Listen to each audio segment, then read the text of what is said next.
Good morning.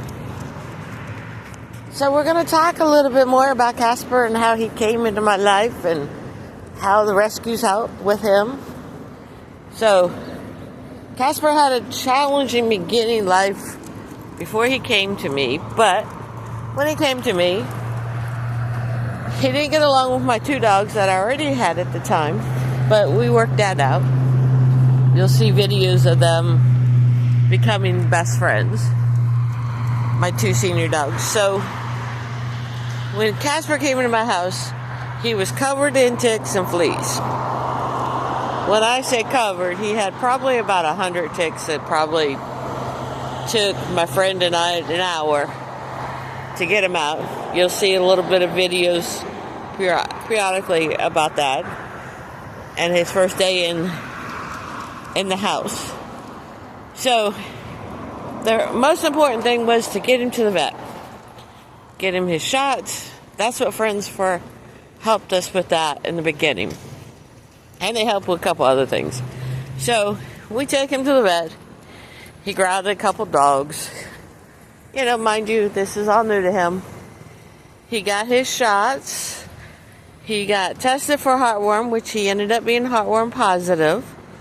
And he ended up being, come on, let's go, having a disease that's called tick-borne disease. It's from ticks.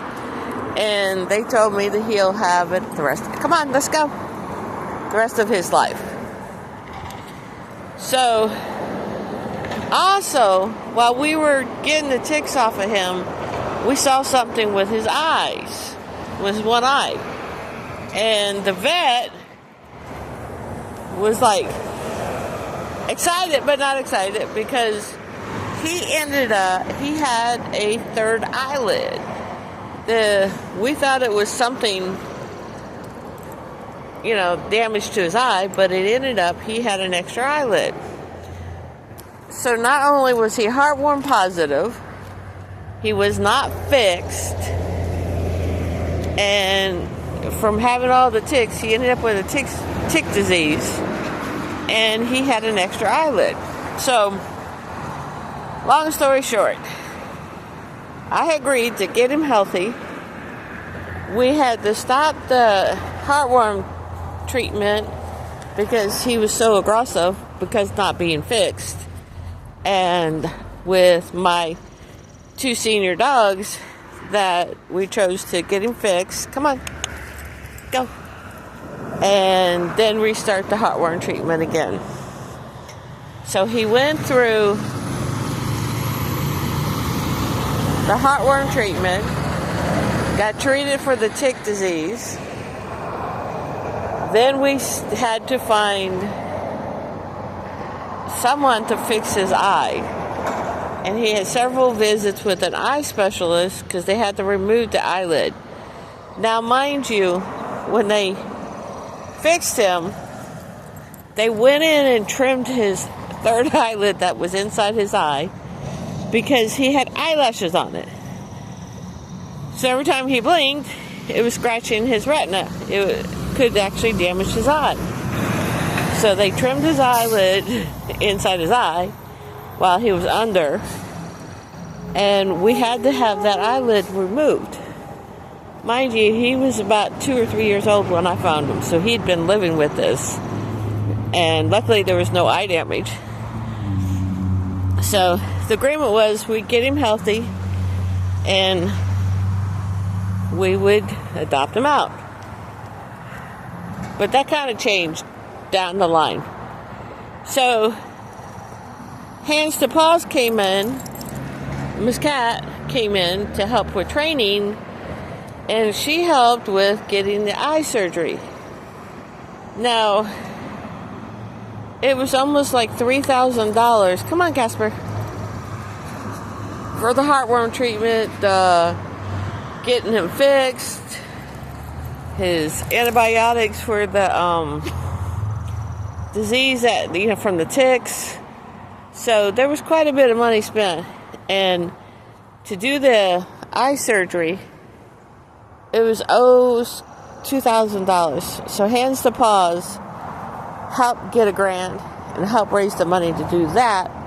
But it wasn't local in Augusta, Georgia. We were going to have to take him to Athens. And to see the eye doctor before that was in Thompson.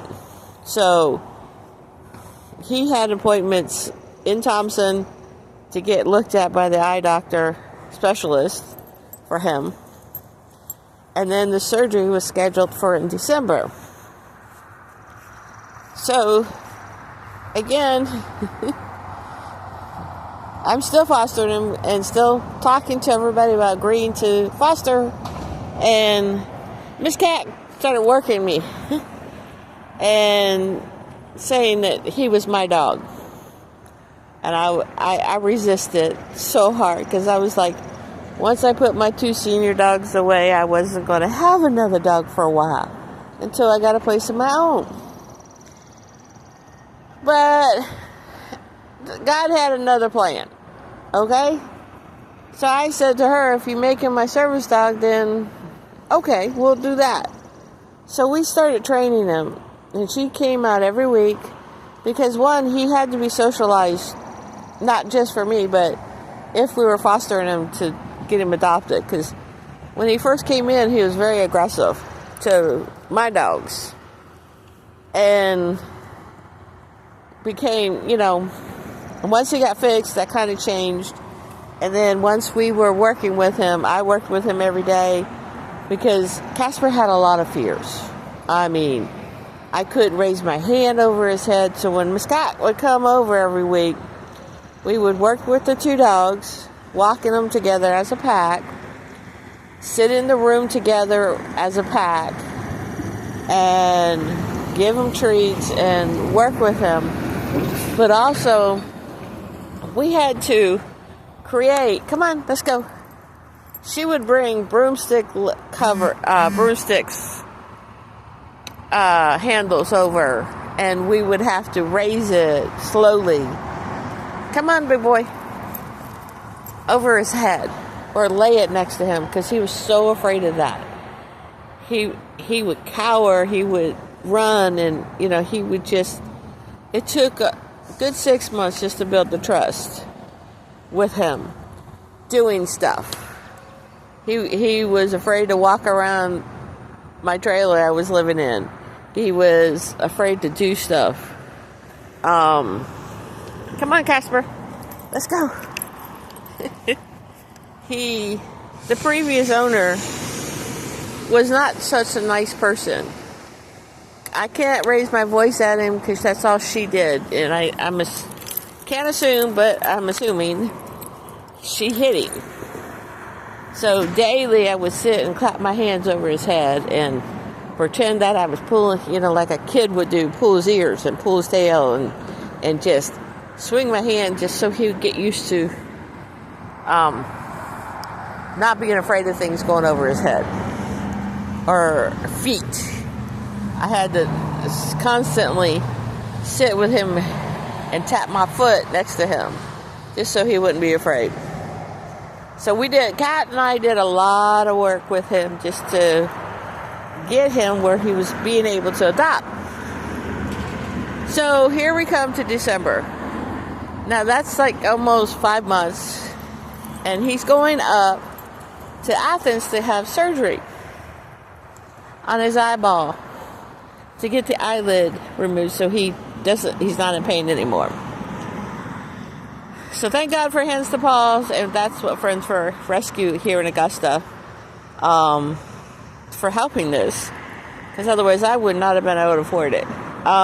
So we get there, and we're waiting in the waiting room to get him seen, and I was like, I gotta go to the bathroom. Here, gave it to him, to Miss Cat, so he didn't come in with me. That's when I realized that he was my dog, because she'd been coming over all this time, working with him and hanging out, and he stayed with her a couple times, and and he watched me the whole time. She said he would not settle down. I said, okay. Hint. she's one of the people, besides some of my friends, kept telling me I was going to be keeping him. As we're training him, trying to see if would be a good service dog. Well, he has. So, after the surgery was done, we came back, and they brought him out to recover with us. So, we're sitting on the floor, he's on my lap, his head's in my lap, and of course, I have to go to the bathroom. I get up, I said, she's going to sit with him, and I'm going to go to the bathroom. Now, the dog is totally sedated.